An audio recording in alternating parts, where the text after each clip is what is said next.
Hey guys, today we're going to be talking about underlying infections. Things like mono, Epstein-Barr virus, when you just feel really tired and you just can't pinpoint why. Well, maybe we can help you out with that today.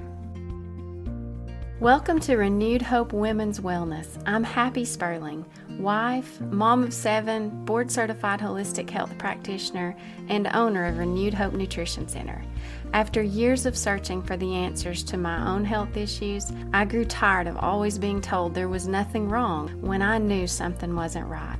If you're searching for answers too, this is the place for you. Whether you're a college student, mom, businesswoman, going through menopause, or anything in between, I'm here to empower you and teach you how to become your own health advocate. I'm here to renew your hope and let you know you are not alone. So let's start this journey together.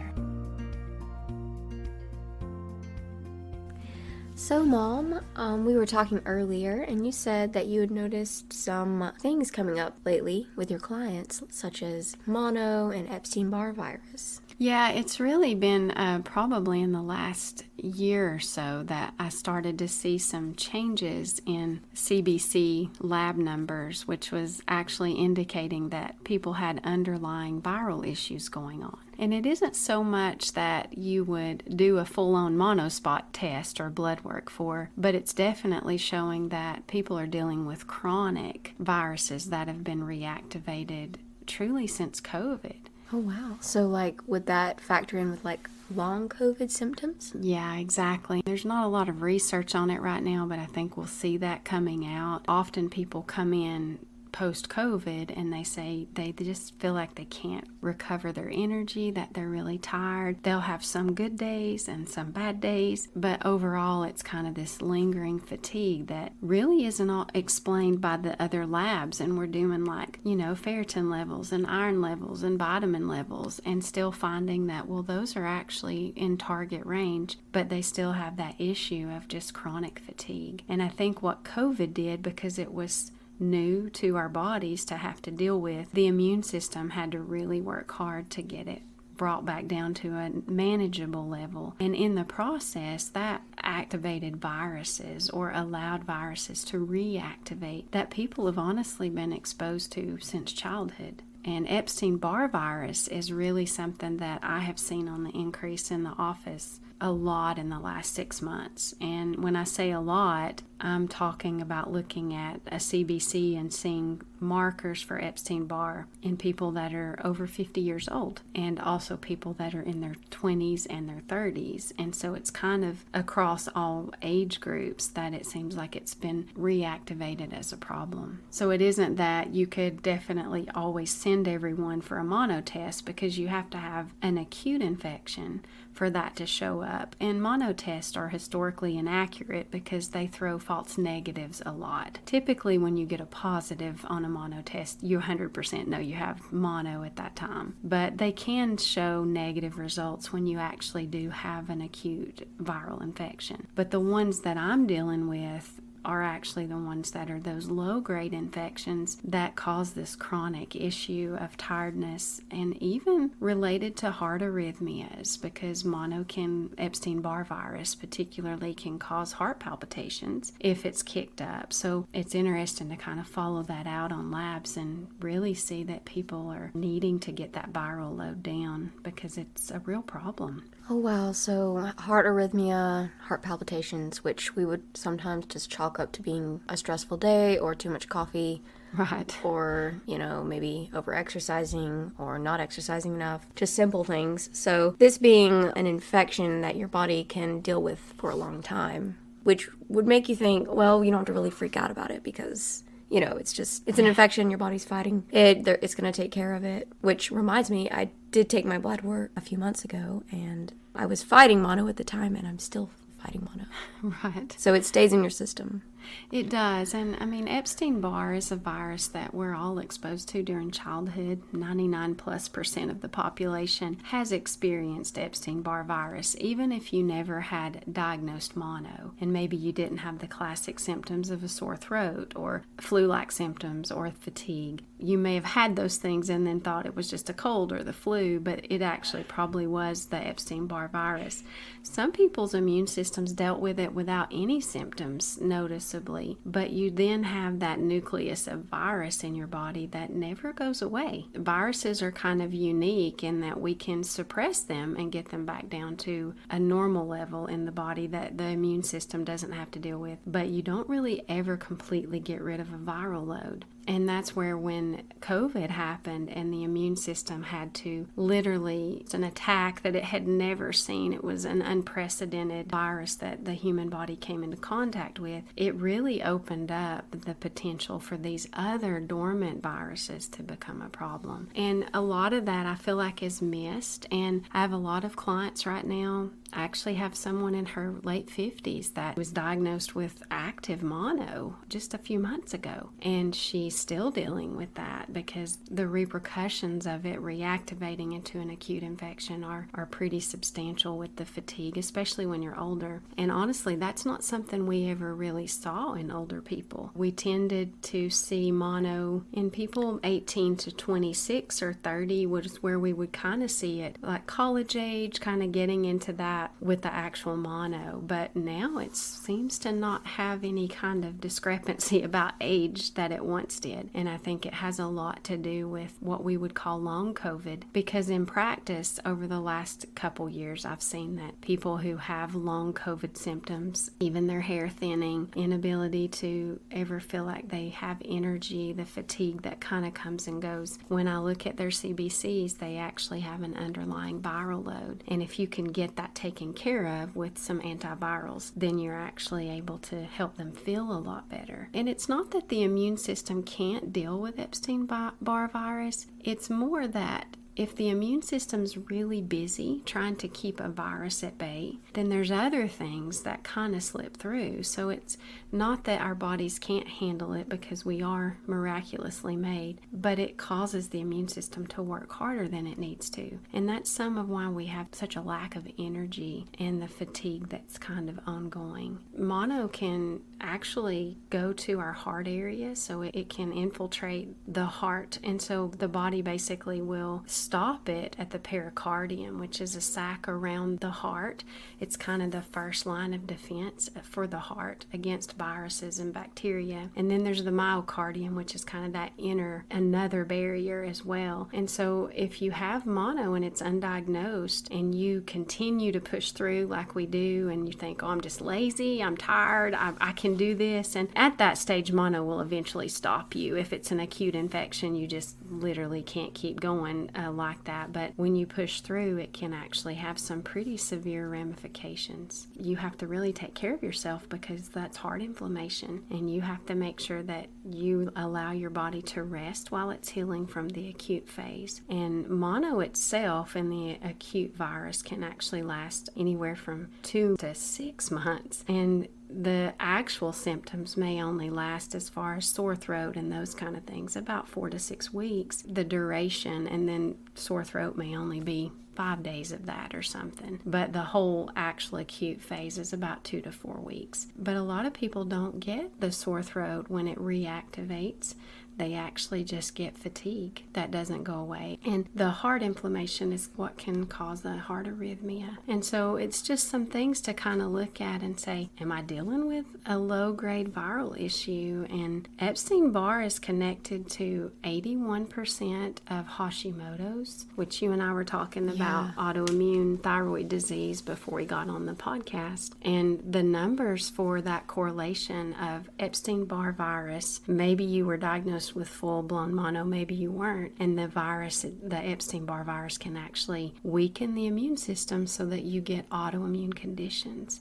Graves' disease is like 61% of people who have Graves' disease actually have very high Epstein-Barr virus antibodies. And so it's kind of interesting when you start following Epstein-Barr and all the connections that it has to other illnesses, especially autoimmune. It's pretty staggering, really, and you think, wow, how many of us are actually walking around with a really high viral load that we could actually take care of if we knew it was there? Right. So how? Like, what are some natural ways to take care of mono?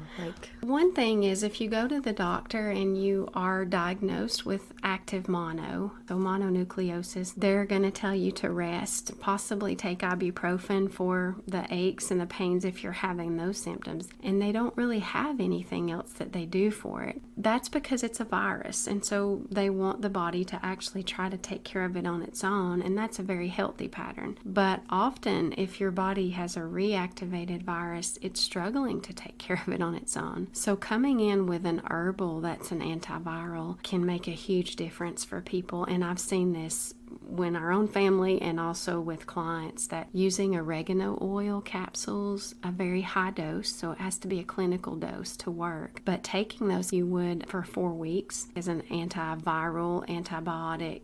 Oregano oil is also antifungal and antiparasitical, so it's just a great broad spectrum herbal that can really suppress that virus and get it back down to a manageable load so that you're not having monocytes developed in your bloodstream, which is actually taxing the immune system. I typically recommend doing a higher dose of oregano oil capsules, like 2 a day for 4 weeks. And then I like to accompany that with echinacea and elderberry to boost the immune system and to help the whole system be primed so that it can deal with the virus too. And then, of course, the oregano oil is going to really kill the virus itself as far as the whole broad spectrum of the viral component and get it back down to a good level. But there's some other antivirals, like olive leaf extract is really good, and sometimes we look at CBCs and get a baseline level, and if we see that that's really what's going on, then we'll do 4 weeks of this as a suggested protocol. This is not meant to treat or diagnose, of course, on a podcast,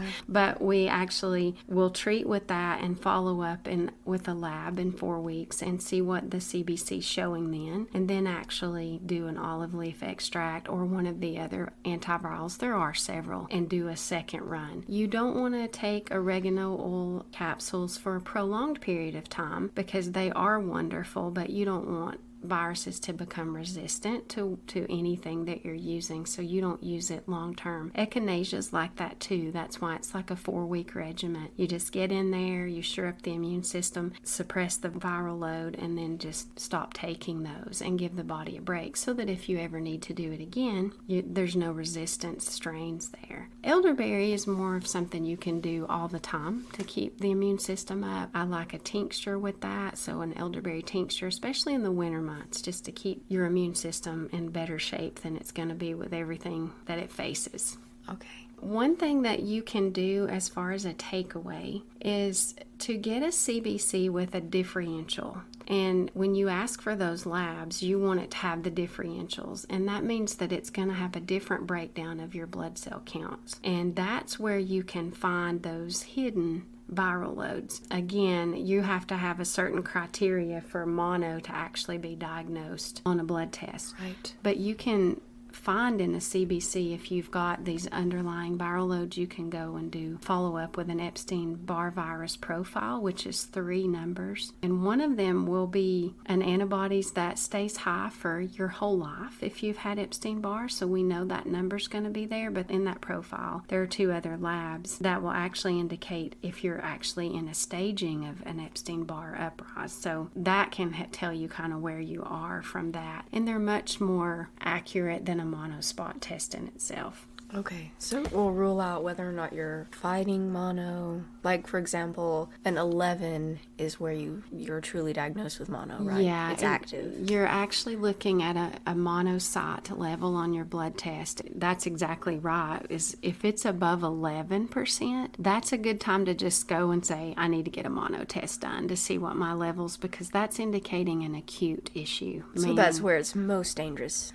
Yeah, and it also helps you know why you feel so terrible and that you just need rest and some antivirals and things to help. But the 2 numbers to watch are your neutrophils and your lymphocytes. That ratio should be 2 to 1. I'm not going to go into all of that because looking into blood labs can be a longer time than we have to do that. But what you're looking for is neutrophils and lymphocytes with monocytes. And if those numbers aren't even, so let's say neutrophils and lymphs aren't 60-30, then you want to look at, okay, one of those numbers is going to be off. And based on that, kind of tells us if you're dealing with an underlying bacterial issue or an underlying viral issue. And the monocytes often will be below 11, which means they're not going to flag a mono test. Right. But if they're over 7, they indicate between 6 to 9 is going to indicate that you have a pretty high viral load and you need to get that back down. Okay. So it's really good to look at that. The good thing about oregano oil and doing something like that a couple times a year, it's just a good cleaning house of viral things. So anyone can do that, of course, with their doctor's approval. You can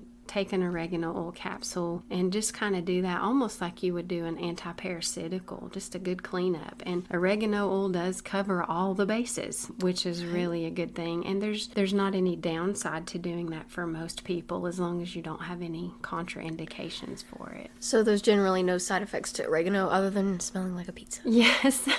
Some people, I recommend taking, if you're really taking a clinical dose, you need it with a full meal because it's pretty potent and it's going to open in the stomach. So you want to make sure that you have that covered and followed with a really good sized meal, not like a snack. Okay. But of course, I can't say whether it would bother someone individually or not. Generally, oregano oil is kind of a go-to for a much safer antiviral approach, and it's really good for respiratory issues that are lingering as well. So oregano oil can be used in a lot of different ways. Look at those labs. If you don't know what to do with them, that's a good time to say, hey, help me figure these things out, and we can talk over labs and just let you know what these numbers mean so that you can make a decision if that's something going on. And I have noticed that people who have autoimmune issues, whether it is Hashimoto's or Graves' disease or maybe fibromyalgia or lupus, these things are often very common to see underlying viral issues like Epstein-Barr because they're heavily connected to that virus. And so